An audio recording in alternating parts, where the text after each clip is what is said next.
Well, hello and welcome to our first ever episode of Breathing Room. I'm your host, Rob Lavati, and I'm very excited today to be joined by my good friends, Kat Dolan and Nathan Robinson. I'm coming to you today from the ASHEVILLE Play Studios in Asheville, North Carolina, and just want to give a big shout out to our producer, Matt Dunn of AV Live, for making this all possible today. Oh, all right, so I'm excited. I'm overwhelmed. I'm feeling good. It's great to be doing this today. It's been about 2 years in the making, and I'm really excited to finally bring this idea to fruition and make this a reality. So just a little bit about what Breathing Room is all about and how the idea came to be. I moved to Asheville in October of 2017, which was just about a month after my father committed suicide. And it's been a hell of a ride since then. I've made a lot of mistakes, made a lot of connections, and I'd like to think made a lot of progress. I feel like I'm doing much better now and learning some every day. And I wanted to be able to take that and put that into a format where I can essentially collaborate with local artists, creatives, and even just local humans and let them share their backstories, promote their crafts, and really just kind of share the deeper backstory in a way that feels meaningful about the art that they create. Something I'd like to be very open and vocal about is my experience with mental health and also the mental health opportunities or experiences of my guests, as comfortable as they feel to get into it. Just understanding the number of creatives who are at the end of the day dealing with their own mental opportunity. I think it's something that's very common in our peers. So that's something that I'd like to pull on and give the platform an opportunity for people to be able to share what's going on in their worlds. What kind of thoughts, feelings are they bringing into their writing, and how does that come out, and how would they like people to digest and take that information in? Something I've learned along my journey is just how important it is to remain connected and find the room to breathe. With that, let's take 10 seconds, create some breathing room. This will be silent intentionally. Let's just take some time, 10 seconds, focus on your breath, and let's get prepared to have some good conversation.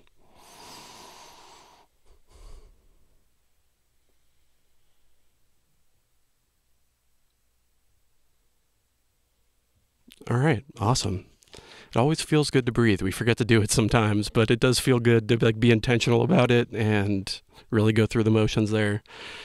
So just a little bit about myself. You guys obviously have a little bit of insight here, but as I said, my name is Rob Lavati. I'm 28 years old and currently live in Asheville, North Carolina. I was born and raised in New Jersey, so I'm sure Kat and I will get into that a little bit at some point here.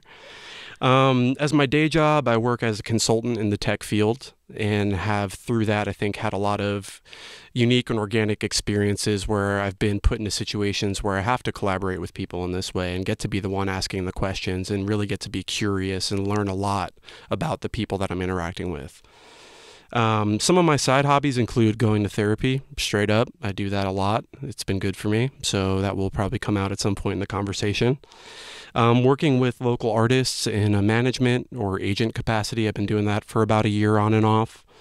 I play music myself. I don't like to call myself a musician, but I do play and always enjoy opportunities where I can do that and share with people in that way. I like working and volunteering at local events. It's been mostly music festivals for me lately. Something I've really enjoyed doing and getting involved from kind of that side of the industry in event production and really helping make things happen. And finally, I've really taken a lot of time lately to try to start and continue the conversation around suicide. That's not the intent of this podcast. That's not what it's about, or the show, I should say. But it has definitely been a catalyst for me in being more open and vocal about what I'm struggling with and paying more attention to those around me and making sure that I'm asking the right questions of my loved ones if I could tell that they're struggling, you know? So At this point, I'd like to jump in and introduce the two guests that I have on today. Really excited to be joined by them. Both good friends of mine. Kat Dolan is a general badass. I've had the opportunity to meet Kat in the past couple months here, and she's a poet, creative, an entrepreneur, and in my opinion, really just an all-around thought leader when it comes to suicide and social isolation. She started her nonprofit organization, Out of Your Mind. So I'm really excited for her to share about that and kind of tell us what she's been working on lately. And then I'm also joined by Nathan Robinson. Nate is less of a badass, but he's still cool. I would say he's a mad ass. You see what I did there? I did, yeah, I like that. Yeah, Nate goes by the stage name Mad Robinson. He's a local singer-songwriter, a busker, and really just a very talented musician that I've grown really close to over the past couple years. Nate has an EP on Spotify. You can check it out. It's titled Ramblin' Fever. He also has a couple videos up on YouTube that I hope we can talk about a little bit today at some point. And he's always working on writing something new. So that's something I'm curious on pulling on today, Nate, is where you find that just consistent energy to want to be writing, because I know that takes a lot and you really have to kind of force yourself to be in a place to write a poem or write a song or finish those things. So I'd like to hear how you continually seem to find that motivation to keep writing. So, Kat, why don't you just go ahead and give us a quick introduction, let us know a little bit about Out of Your Mind, some of the things that you've been working on, maybe any performances that you've had or that you have coming up or open mics you've attended. Just kind of the floor is yours if you want to share what you've been working on. Okay, I'll give you a quick synopsis. My name is Kat Dolan. I was born and raised in New Jersey. I'm 27 years old. I moved to North Carolina 5 years ago. After I was on a road trip and I got caught in the fog on the Parkway and kind of ended up in Boone, just outside of Boone, and I've been there ever since. I started Out of Your Mind, which is a creative approach to mental health. Started that in May of 2018. So we're about a year and a half old. We're still kind of in the baby stages, but Right. It's a phenomenal organization. It's my true passion. That's why I started it. And our mission is to combat social isolation through creative peer support and then reframe mental illness as a mental opportunity. So what that kind of entails is that growing up, I was always told, having struggled with depression and anxiety, I was always told I was not alone. But I didn't really believe anybody, because where were all the people? There was no one. Right. I was always talking to adults about mental health. Mm-hmm. So Out of Your Mind, its intention is to bring to life the phrase, you are not alone. And so we put on 3 to 4 events every month in Boone, North Carolina and Winston-Salem. And that could be a variety of things. We do open mics, group hikes, self-defense classes, watercolor classes, aerial silks, short story book clubs, and kind of whatever I feel like doing.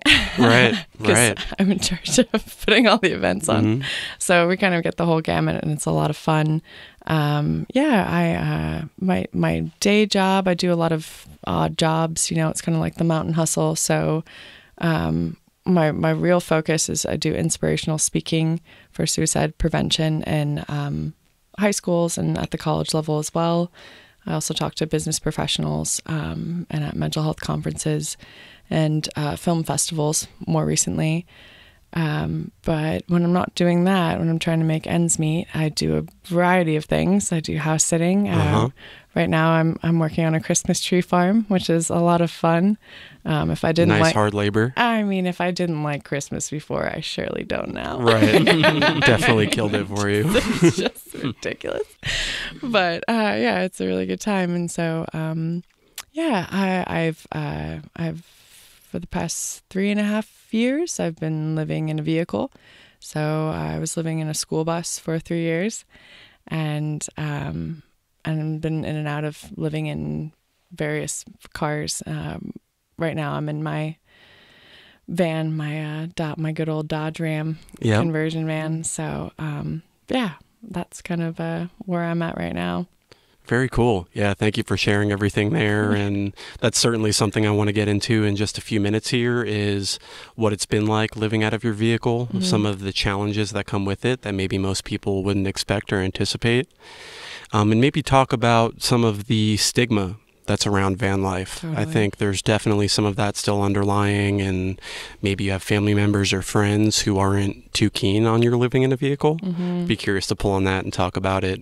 And also, I think I'd really like to talk about, Kat, how you got started with Out of Your Mind, where the manifestation of that idea came from, and what you're bringing to the table with you. I think that's really helpful for people to hear.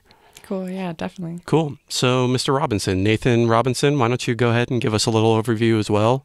Tell me about the videos for Ramblin' Fever as well as Hay Bales, what the process was like working on those for you, and anything that you've been working on or plan to work on in the near future.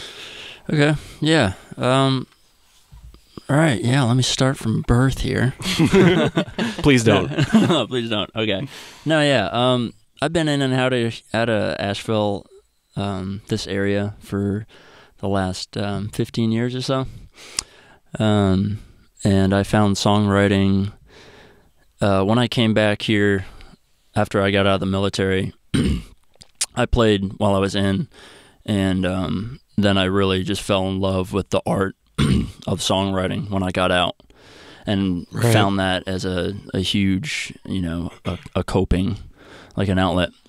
So yeah, I've been I had a couple videos, Ramblin' Fever. I went out to California, and that's when I was packed up my car and just lived on the road and played music, and yeah, it was great. And I went and stayed with my cousin in LA, and we worked on Ramblin' Fever for a couple months and made that, and it was a blast. And then I came back here. I left again. That was 2 years ago when I made that video. And I came back here and we shot Hay Bales with Mr. Matt Dunn over here, and that was a lot of fun. Yeah. I was there, so you're not telling me, but just go ahead and give a little bit of background on where that idea came from, where we filmed it.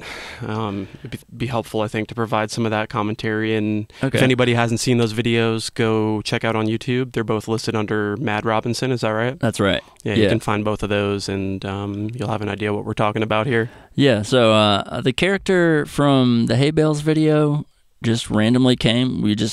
We were having lunch on a Sunday afternoon, and I was wearing some dark blue jeans with a light blue button-down shirt, and I looked like I was from a prisoner from Shawshank Redemption. My buddy Dempsey Jones said, who me and him worked on the song together. So we were like, hey, let's shoot a video, and it just kind of all came together. And while we were shooting, I just kind of found this character, a character who had spent most of his life in and out of prison, and gets released from prison and just doesn't know how to adapt in society. So yeah, I don't know. I just came up with the character and ran with it. Yeah. Yeah. And yeah, I don't know. It just kind of it created itself. You scared my grandma. Good. I showed her the video, and it took some explaining. She was quite afraid. Okay, good. Perfect. So you nailed it. Whatever you were trying to do, you nailed it. Maybe scaring myself, but yeah, I think it's important to do that. Yeah. Keep yourself on the edge, Yeah. So, yeah. And now I'm working on just writing some stuff. I have an idea for an album that I want to write, so I'm just like pushing on that. Pushing on writing for that. Yeah. Yeah. It takes a lot of time and energy, I think, to get an album together. Right. Make sure you have your concept down. Yeah. Actually get to recording. There's a lot that goes into that process. Right. Yeah. I've always had ideas for songs, and they kind of change from day to day or idea from idea.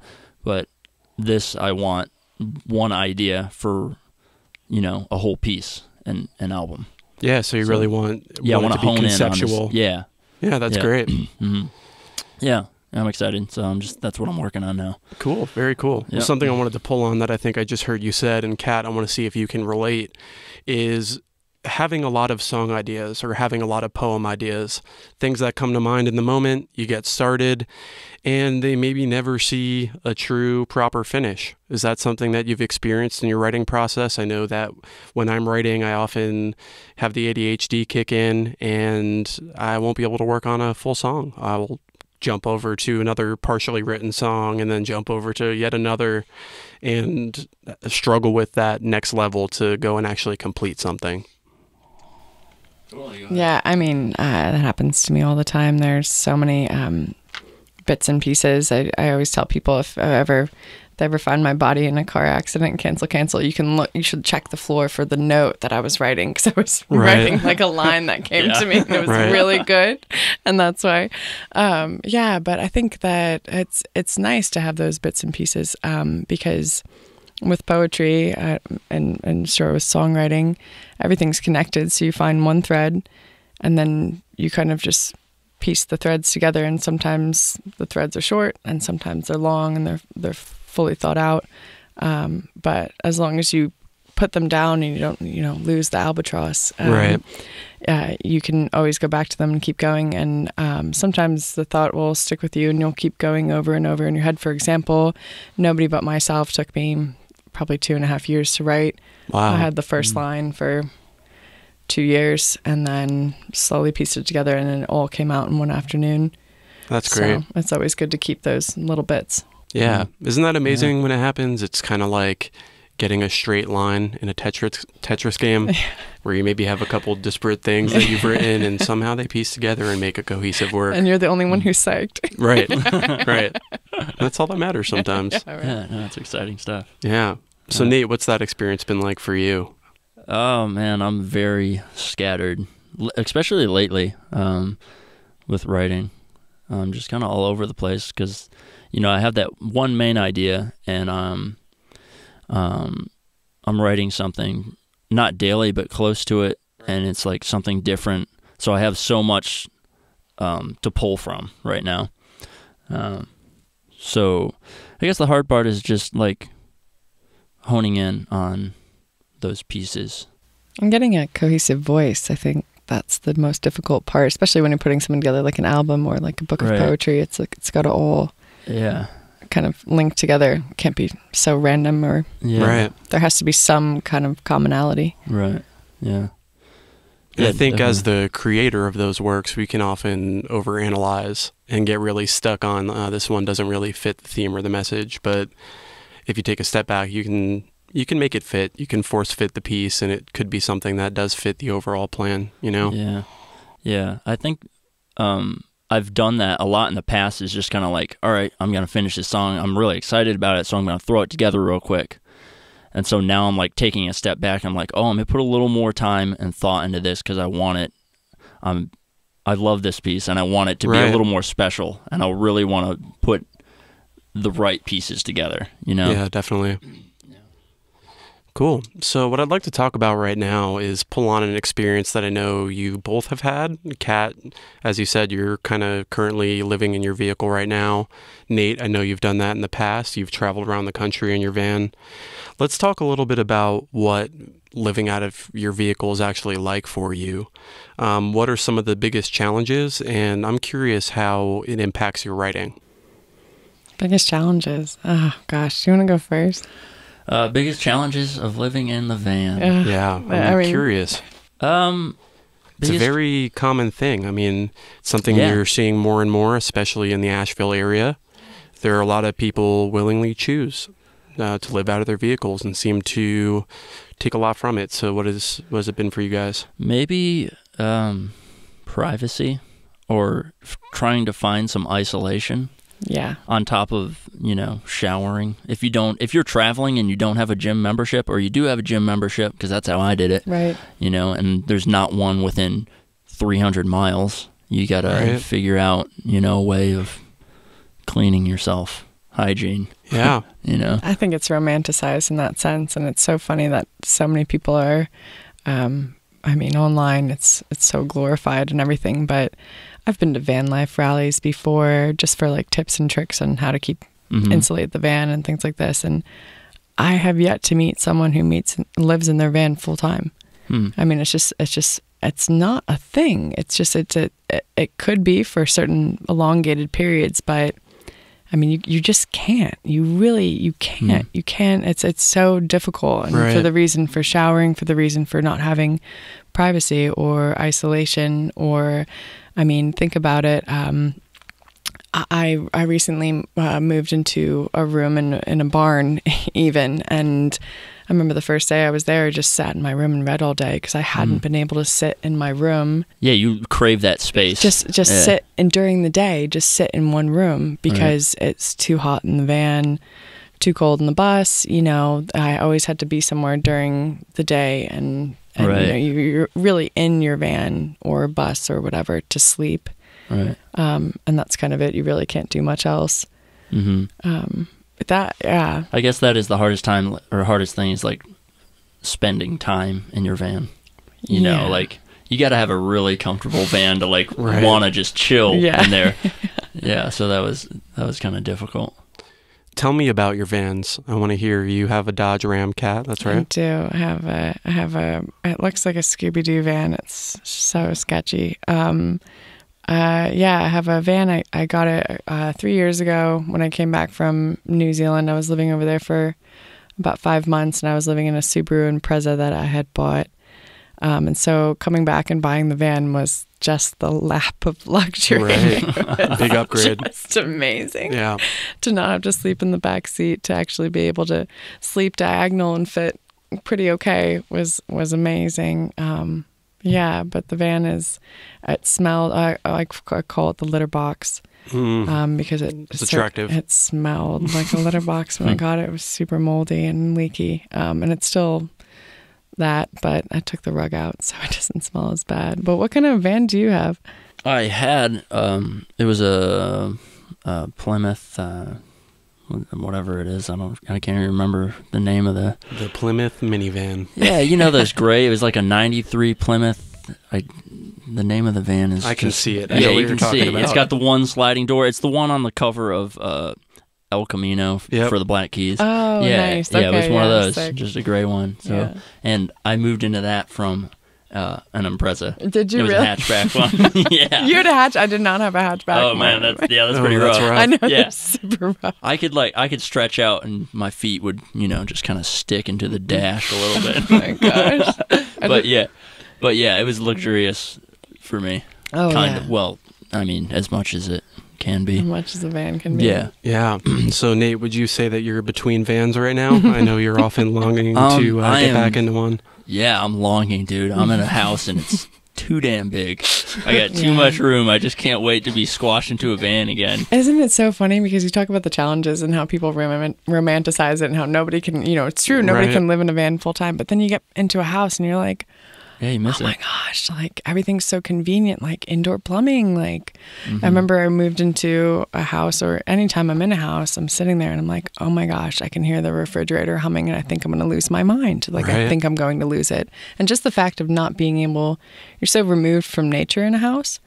Like I really need to be able to wake up and know, I'm on the earth time, I wake up with the sun, I go to sleep with the sun. I know exactly what temperature it is outside because I touch my window. Right. I breathe out hot air, and I can tell by what cloud I make if I'm going to freeze today or not, You should be a weather person. That's pretty good. Just breathe on a window, like, 42. Yeah. It's 42 exactly.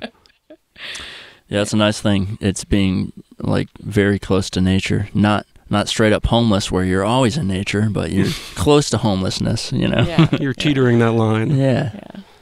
Yeah, so. What are your favorite parts? What are some things that you miss when you move back to a home, maybe?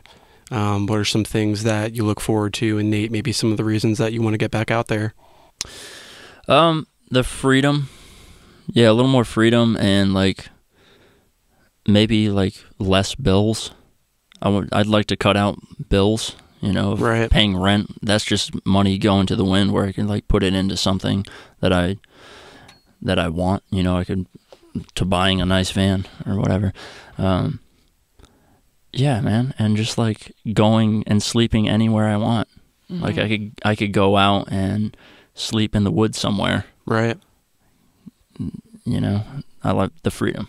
Yeah. Really. It is the freedom. I think it really is the freedom. It's also been a game changer for my anxiety. You know, I got to talk Really? about fight or flight, you know. I like to run. I definitely am a runner when things get tough, or I feel like I'm not creating. I'll go and put myself in a new situation so I can actually learn again. And so having everything in my van, knowing that I can leave at any moment and come back at any moment, but especially just leave at any moment, it's been done wonders for my anxiety. It calms me down greatly. I don't feel trapped, and I don't feel trapped anymore. I never get that feeling, which is great. Yeah, it definitely sounds like it's a safe place that you can go and disconnect. I know that, Kat, you often, even if you're staying with a friend, will still sleep in your van. Yeah. It's just a comfortable place. It's where you know. It's comfortable, and it's also something concrete, something the same, because it's really disorienting to wake up somewhere where you don't recognize. Right. Even if you're for a second, you're like, where am I? And then, oh, I remember. Okay, I'm here. But even if I'm at a friend's house, I'll stay in my van because I'll wake up and I'm like, okay, I'm in my van. I don't even have to think twice about it. And because to wake up with a really quick, anxious thought is not the best. It's like drinking too much coffee, like Rob. It's like What gave it away? Caffeine shot to the brain. It's no fun. Right. Yeah. So something I'm curious about is and I think I brought it up before, is the stigma that's around the van lifestyle. I know when I think of living in a van, the first thing that comes to mind for me is the SNL skit, right? In a van down by the river. Yeah. And so it's not something that has been romanticized in our society, and I can definitely imagine that you've had some hurdles to overcome just in maybe getting full approval from those around you. Have you run into that at all? What are some of the challenges that you've had? How do your parents feel about it maybe? Did it take them some time to warm up? Yeah. When I first moved into my vehicle, my dad told me, he was like, you're going to be like your Uncle Rod. And my Uncle Rod, he was in and out of prison his whole life.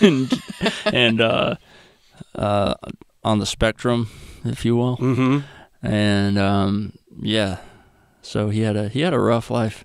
He's a whole nother topic. Right. But yeah, so that was automatically like, it was like you're going downhill, like you're moving into your car, you know, which it could be, or it just could be an experience. Right. And that's what it was. It was a great life experience. So Definitely.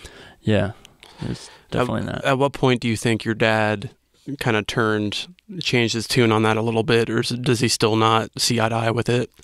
I'm not sure. I've been in a house for a year, and now he sees me a little more stable ground.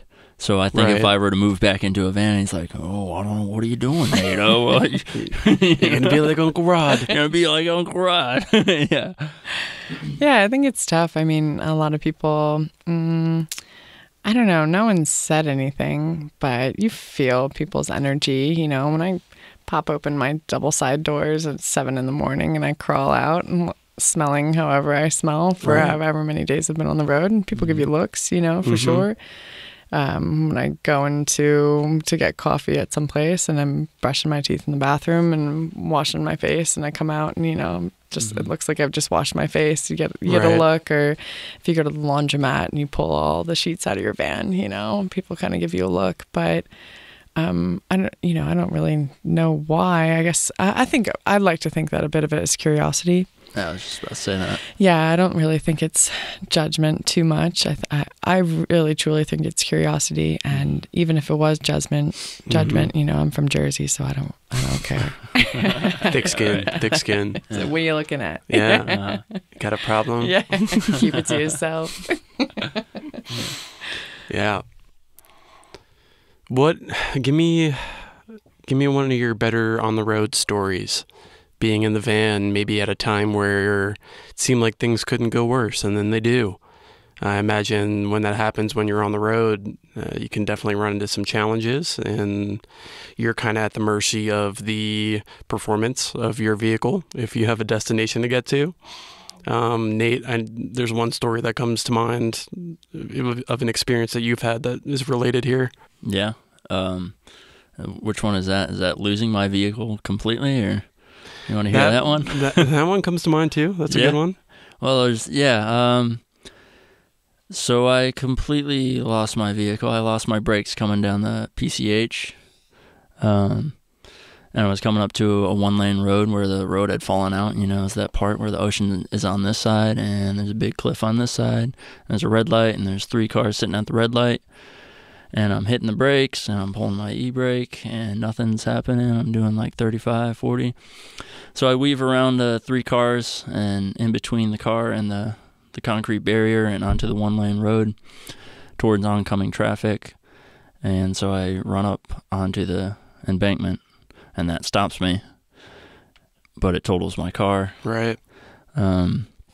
So yeah, at that point, I had lost my car. I was like 15 miles from town, so I kind of Fred Flintstoned it down to town the next day, and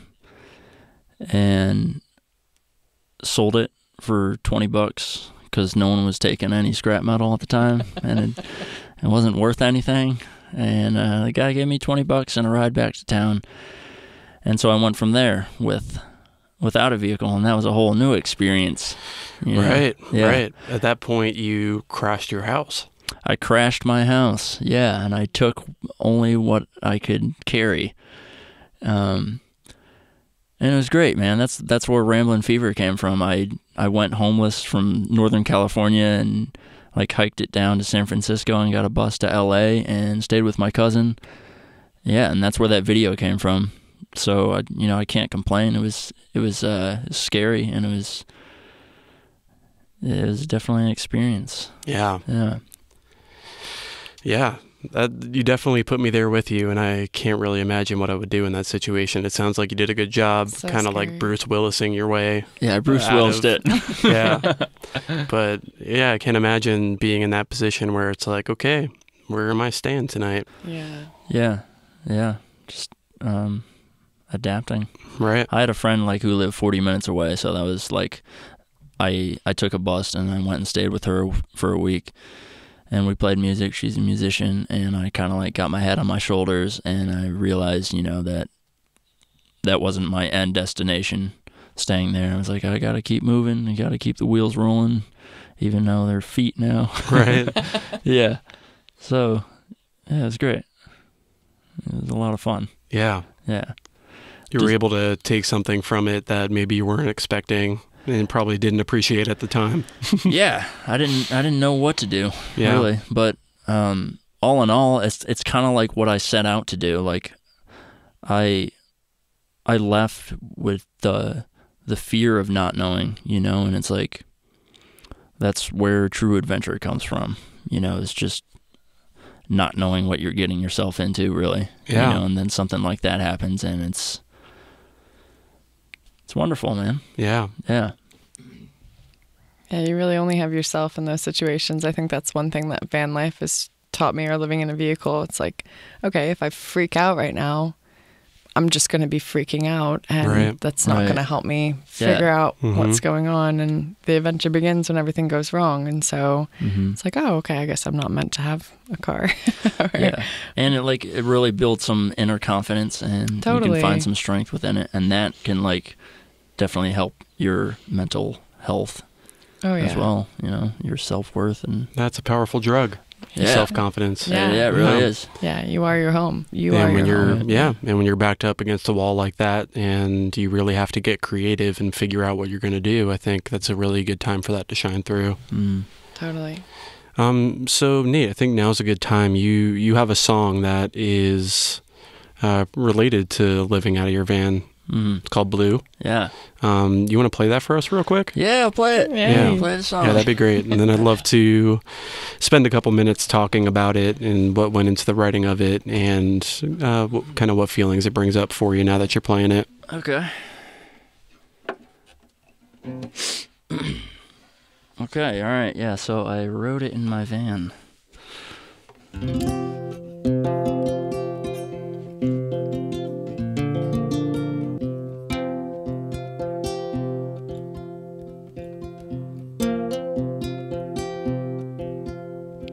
Spend my days in a van, coming up with what I can, writing down rhymes with my hands.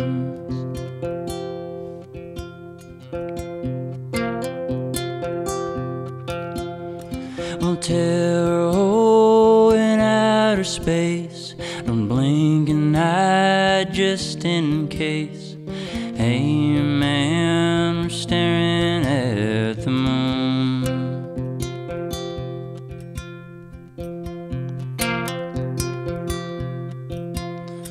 Oh, there's a girl in the parking lot, a boy on a skateboard, he cusses a lot, and I don't think his mom would approve.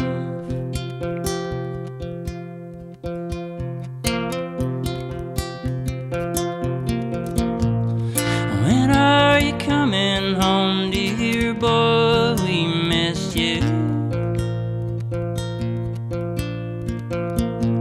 And aren't you cold out there in the mountains and the blue? If I could bleed a sweeter shade of blue,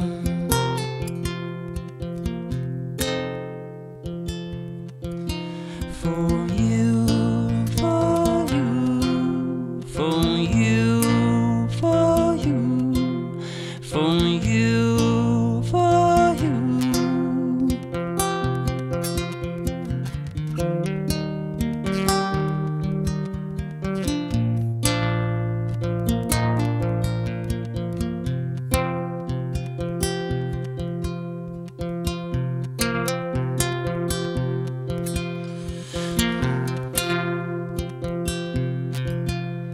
Spend my nights thinking a lot, trying not to drink it a lot.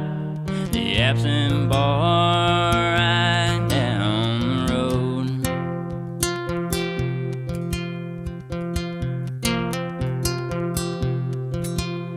Oh, there's a girl in the pizza shop, she's got blonde hair, think you'd like her a lot.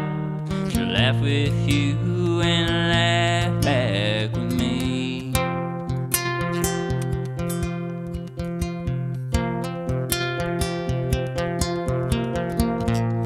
When are you coming home, dear boy? We missed you. And aren't you cold out there in the mountains and the blue? If I could bleed a sweeter shade of blue,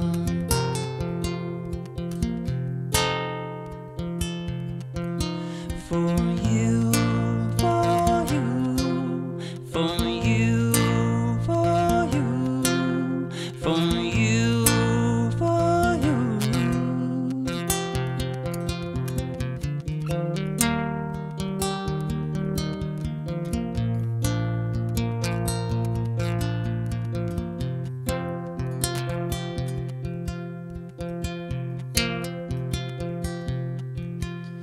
Spend my mornings putting holes in the walls, breathing in dust, ignoring my faults. Oh, I can't speak, my lungs are filled with sin.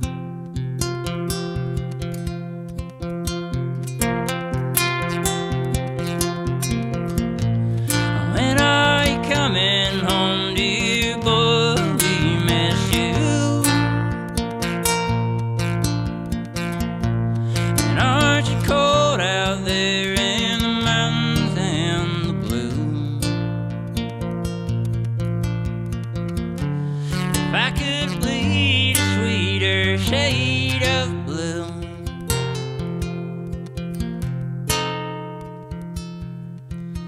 for you, for you, for you, for you, for you, for you.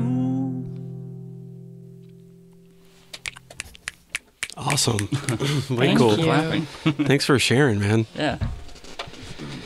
So I really enjoy that song. I think I ask you to play it for me more often than any other song.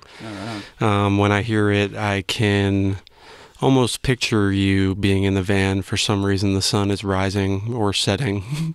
More setting. Just kind of sitting there with maybe not much to do, but write that song. Tell me a little bit about what that process was like writing it for you.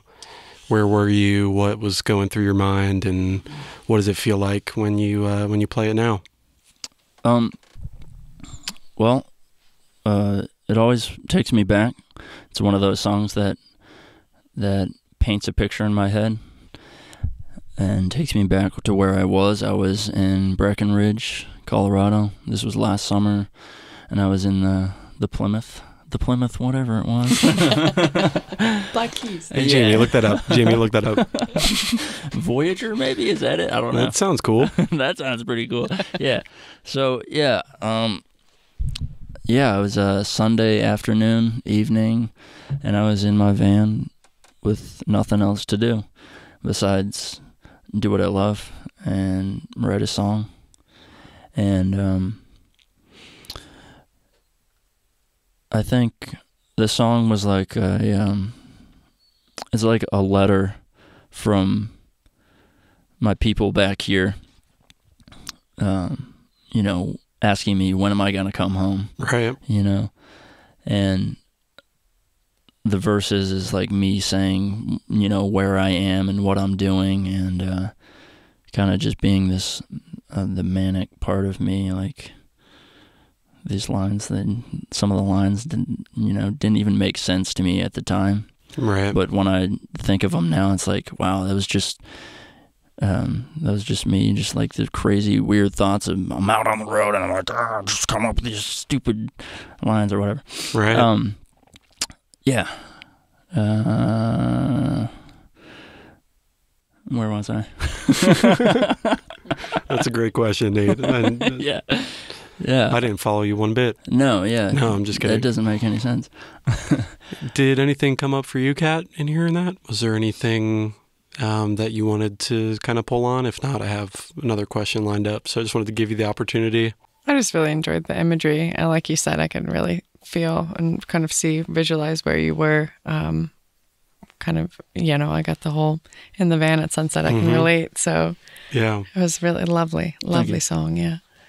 Yeah, it's always nice when you listen to a song or a poem and you can almost close your eyes and picture yourself there. Mm-hmm. That's something that I try to let happen naturally if I can. Mm-hmm. I closed my eyes a little bit there and it was working, so very cool. Good job with the imagery. Cool. Well, let's shift gears just a little bit. I want to talk about some heavy shit here. I want to talk about depression and anxiety.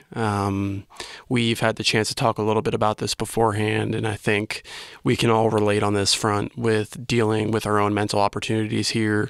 I think some of us even have our own diagnoses and things that we've struggled with over the years.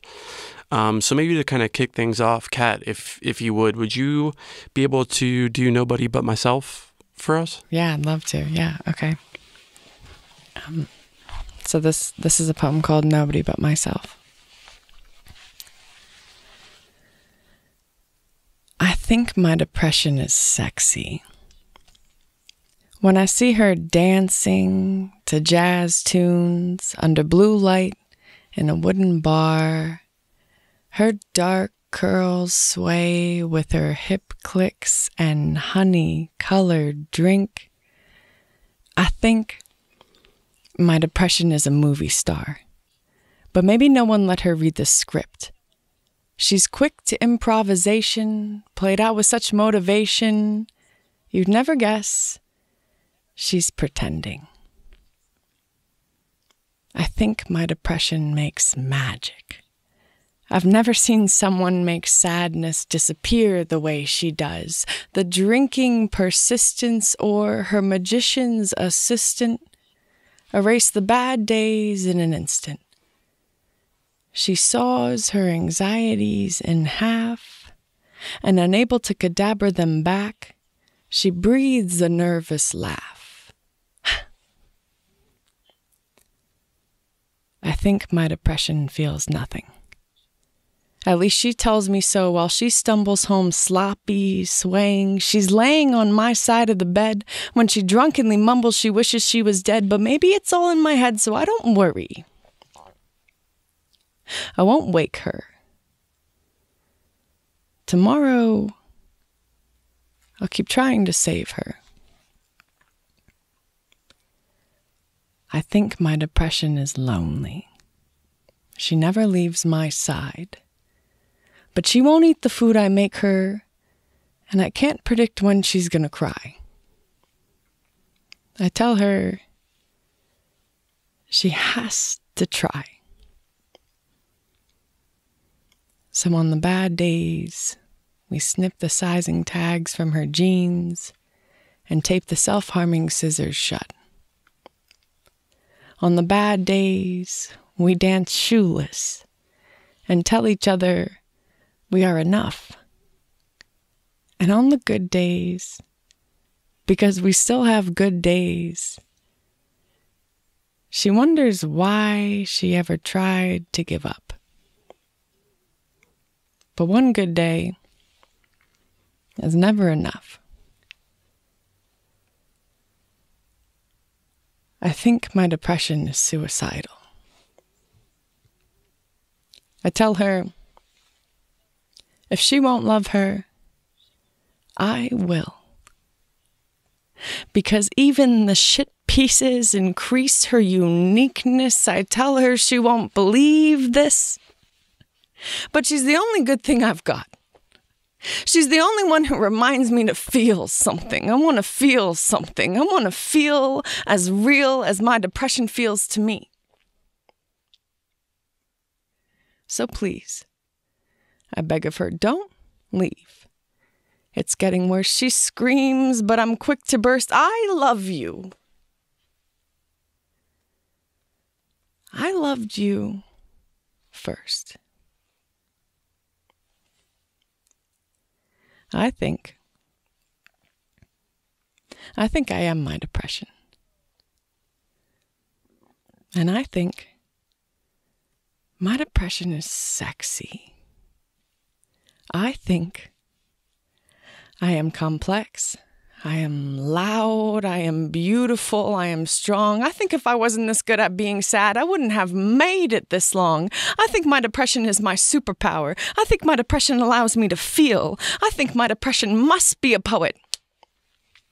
Because a lot of people believe or think or know.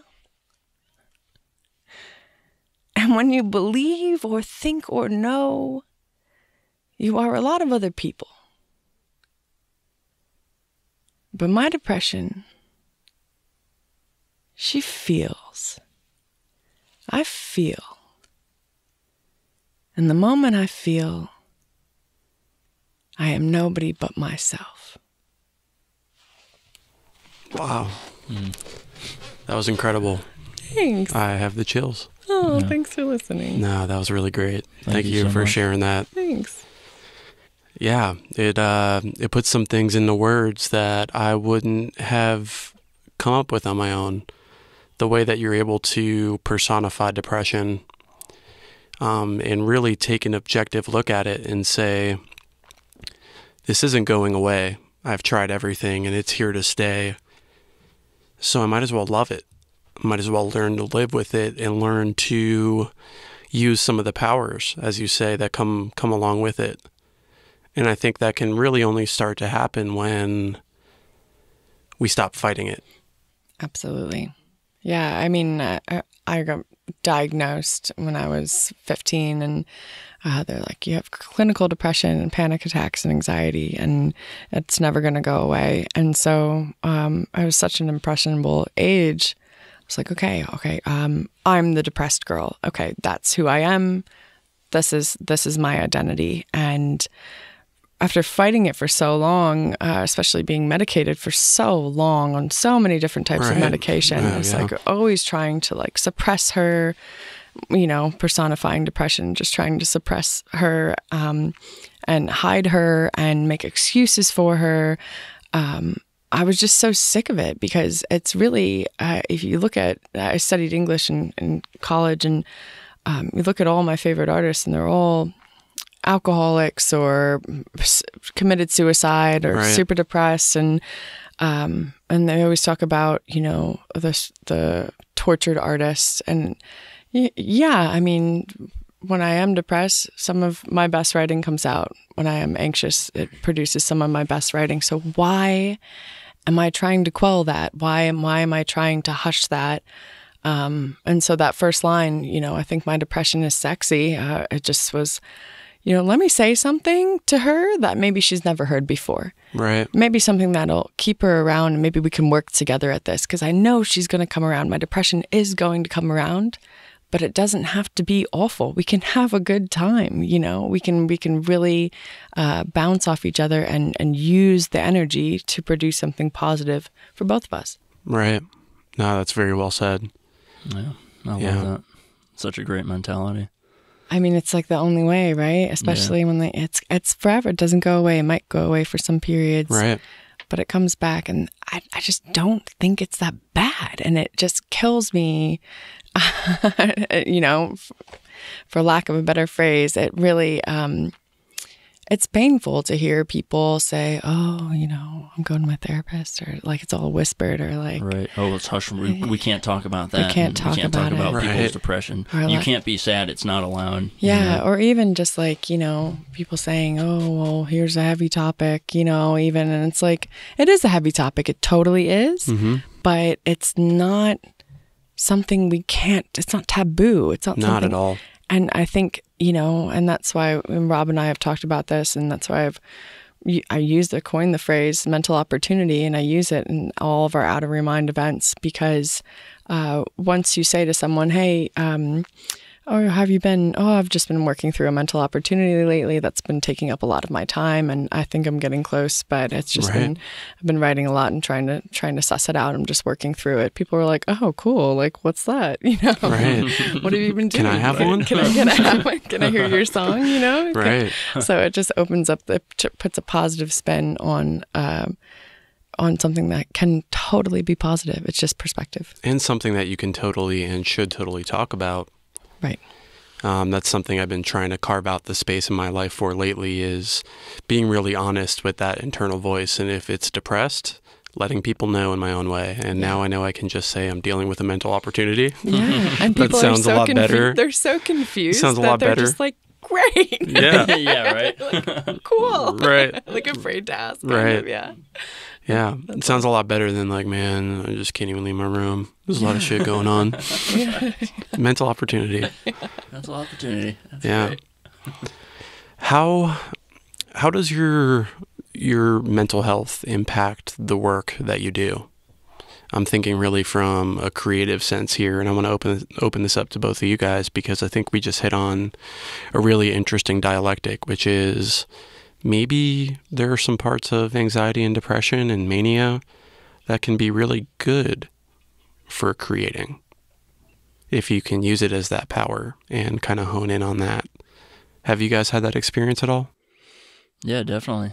Probably the first 3 or 4 years of writing, you know, it all came from depression or anxiety. You know, it came from that place of wanting to explain and find what's going on in my head, you know, and figure it out for myself. So it came out in writing. Right. And yeah. So you almost feel like without depression and anxiety, you may have nothing to write about. I guess maybe at that time I did. But I know now, I think it helped me fall in love with the art of songwriting. Yeah. You know, because I needed that at that time. I needed to write, and I needed to express myself in that manner. And now I've like, wow, this is a great coping mechanism. Right. You know, so now if I need to, if I'm depressed, then yeah, sometimes my work, it comes out and I'm depressed and it comes out on the page, and maybe I feel better, or maybe I'm not depressed and it still comes out, and another way. Mm-hmm. I think, I mean, you can definitely use it for perspective, just like you were saying, and totally work it to your advantage. I think with my depression or my anxiety, both at once or all at the same time, you never know. I get a lot of circular thinking, and I'll get kind of caught in like a thought, and kind of be seeing it from every angle anyway. And when I write to music, and but it's just one song. Like I'll find a song that evokes a particular emotion that kind of helps me stay on a thread, just a line helps me stay on that feeling, and I can pull from that. And so I think, call it depression, call it just creating and just being weird, I guess, but I'll listen to that same song for as long as it takes to get the poem out. So it could be anywhere from an hour to 10 hours to, right. I'm listening to the same song and a week's gone by, and no one, I thank God, I hardly ever have passengers in my van because it's the same song. I've really driven from North Carolina to New Jersey listening to one song because I was writing something in my head. And I think it's a nice, that's a form of torture, right? Well, look at me. It's a product of torture. You said you got chills. You liked the poem, Rob. I did like the poem. So if it takes listening to one song for 10 hours, then so be it. So be it. Yeah. So just Toto on repeat. That's great. Yeah. That's great. Can we ask what song it was? For Nobody But Myself? Yeah. It was Bare Bones by Rainbow Kitten Surprise. Nice. Bare Bones. Okay. Yeah. So that's shout out to Boone. Boone's got a great music scene. Just a sure tiny does. plug over there. But yeah, Rainbow Kitten Surprise is one of our proudest products. They play here quite a bit, and I know they get a lot of attention. Oh, they're massive now. Yeah, they're it's amazing. great to see. Yeah, but I love them. They're fantastic. They're really great to write to. Tell me a little bit about the Boone music scene, how it compares to Asheville, some things that you see that are similar, maybe some things that you like better about the way things are out in Boone. Yeah, I'm very partial. I know. That's why I said it that way. Boone so much. And I've hung out in Asheville quite a bit. Yeah. But Boone is, it's a younger scene for sure. And it is just a lot, in my opinion, in my experience, because I've been more immersed in the Boone scene, is that it's a bit more supportive in the sense that people are not afraid to experiment. And also not afraid to, or just more inclined to be in, 5 different bands. Everybody's kind of helping each other create whatever they need to create. And the poetry scene in Boone is phenomenal. I mean, just coming out of Appalachian State, you have Lyric is the poetry club on campus. I've done some work with them and gone and given talks to them, and gone to their open mics, and incredibly talented people. And what I noticed, and what I always encourage poets to do on stage, is please memorize. Right. Please do not get up there and read off your phone. A piece of me dies every time someone reads off a phone when they're reading a poem. It's just, if it comes from the heart, you should take the time to memorize it. And if it's something new, at least write it on a piece of paper. Oh gosh, when people go up with laptops or a big iPad, it's laughable. It's like that. It's like holding a cookie sheet, like a cooking sheet in front of your face. Right. It's just silly. Yeah. And so I've seen a lot more poets memorize and take the time to memorize in Boone than I have in Asheville. Interesting. Yeah, but you never know. Some people can just be getting started, and getting up in front of the mic regardless is a phenomenal thing, and not having memorized a piece shouldn't hold you back at all. Right. But if you really want to get into it and you really want to connect with your audience, you must memorize, because eye contact you get so much more out of it. Right. So much. It's like talking to a wall. If you have something in front of your face while you're reading it, you don't get all the potential out of open mic, which is a connection with other people. And I think that's what I really connected to about your piece. I've seen videos of you performing it, but being sitting here 2 feet from you, getting the eye contact, getting the emotion that's coming out of you, I think you really kind of get the full experience of what a piece is supposed to tell. Right.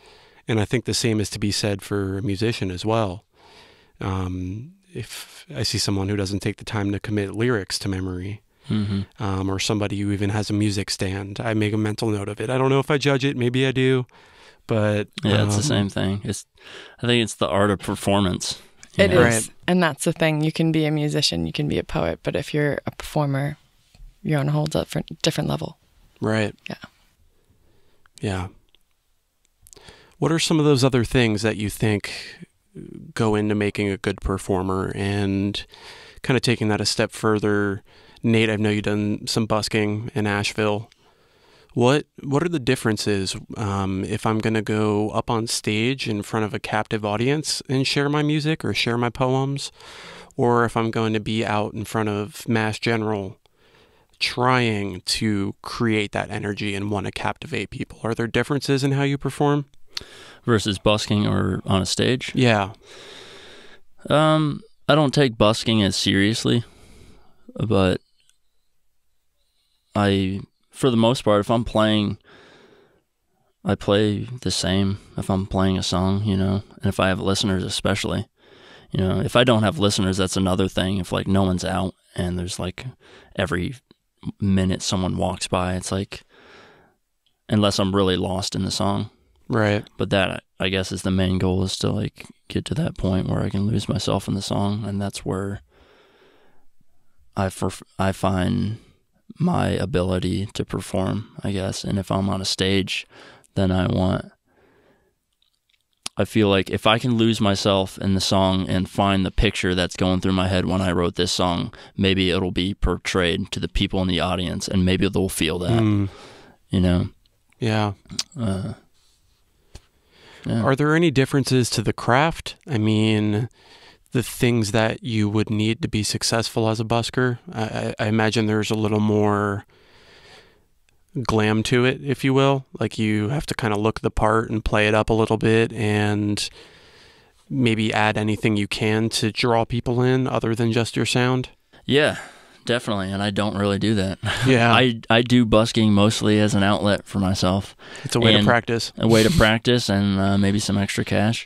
Right. But I have explored dressing the part and kind of playing the part, trying to be a character, and I've had a lot of fun with it, with that. But yeah, there's definitely some glam to it. Yeah, busking's so hard.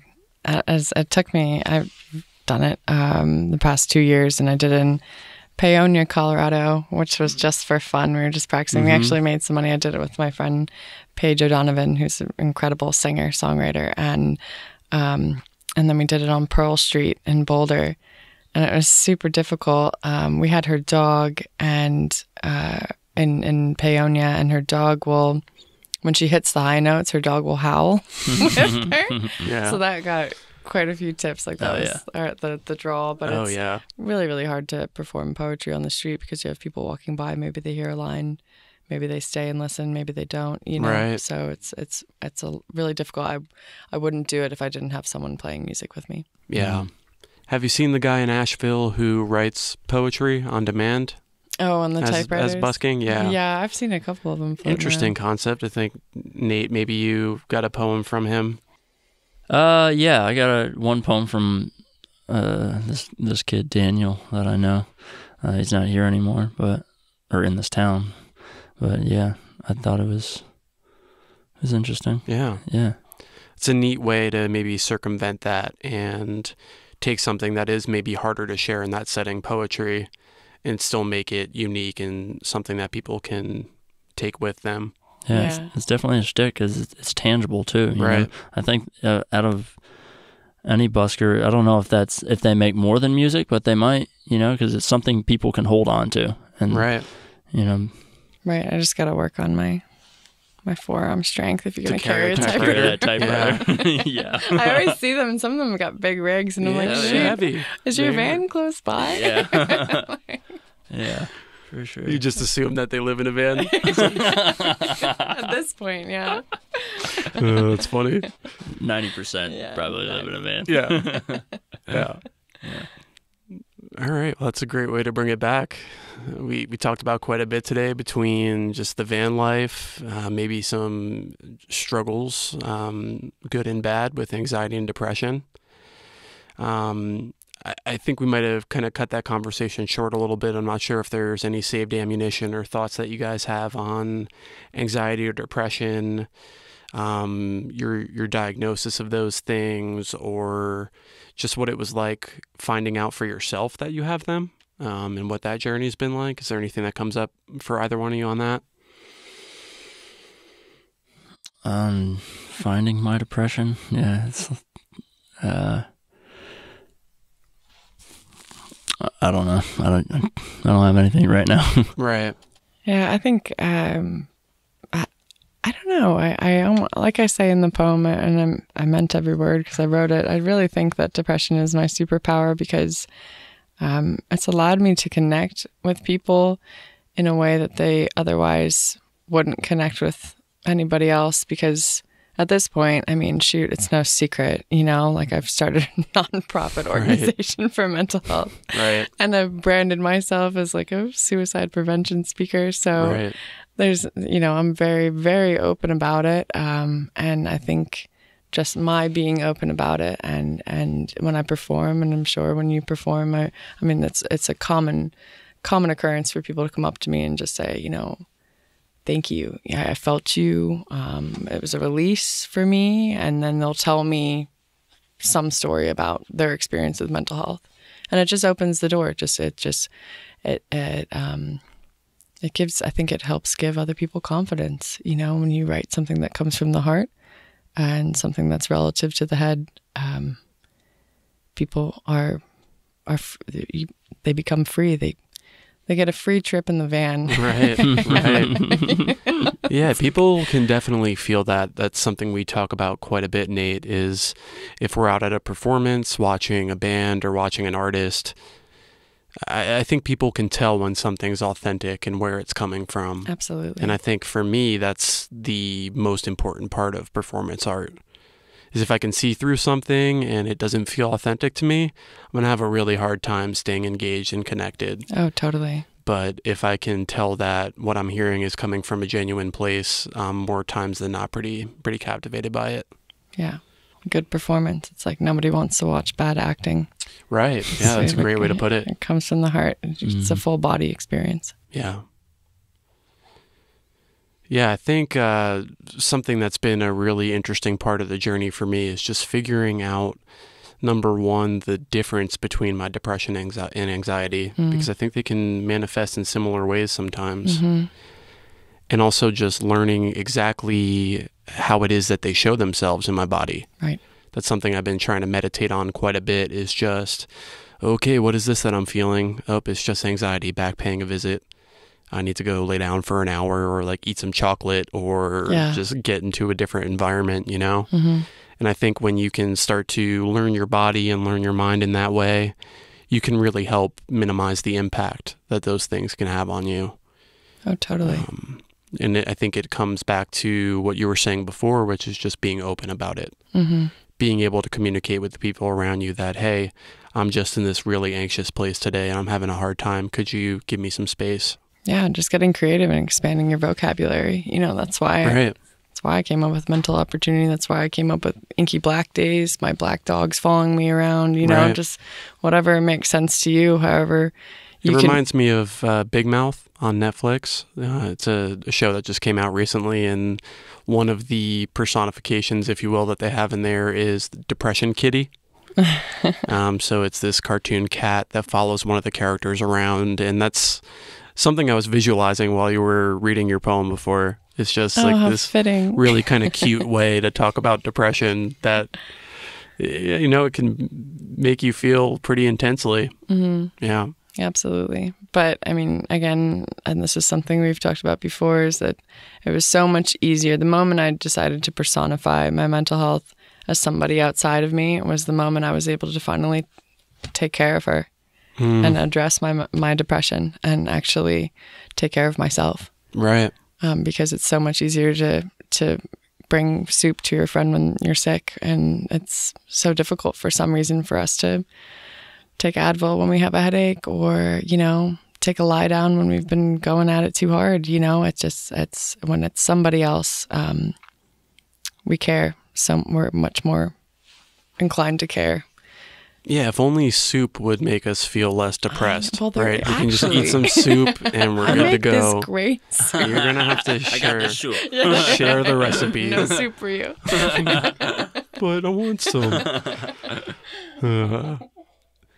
Is there something, a tangible thing that you give yourself as a treat or a way to take care of that depression when she's around? Like a go-to, like if I have this, I know it will help, even if it's only a little bit. Oh my gosh, I knit like a crazy person, Rob. Really? Yeah, I knit like a mad woman. Yeah, when I'm super anxious, I'm like, oh, all right, my anxiety's here. I'm freaking out. I'm like doing this with my hands. Let's make a hat. Yeah. Like, who needs a hat? You know, you can ask. I'm living. My neighbors, all of them, they all wear these goofy hats, and you can tell from a mile away that I made them because they all look the same. Yeah. And everybody, all my friends have hats. It's so sad. They wear them. They're really sweet about it. Yeah. Yeah, I think that's a treat for me. And with my depression, I go for a walk. Yeah. I'll go for just a walk. I'm all about a good hot bath, not gonna lie. Yeah. Yeah, something about it is just meditative and very introspective. You're trapped in this place with no outside influence, and you got to work it out. Oh yeah, I'm working on the plumbing in the van, Rob. You can be the first one to try out the hot tub. That would be great. I think we're on to something. Vans need hot tubs. Oh gosh. All right, well, I think we're just about out of time. Looking at Matt over here, see how we're doing on time. 110. Yep, I think this is a pretty good place to wrap, guys. This has been really, really just incredible. I'm so happy to have had both of you on here today.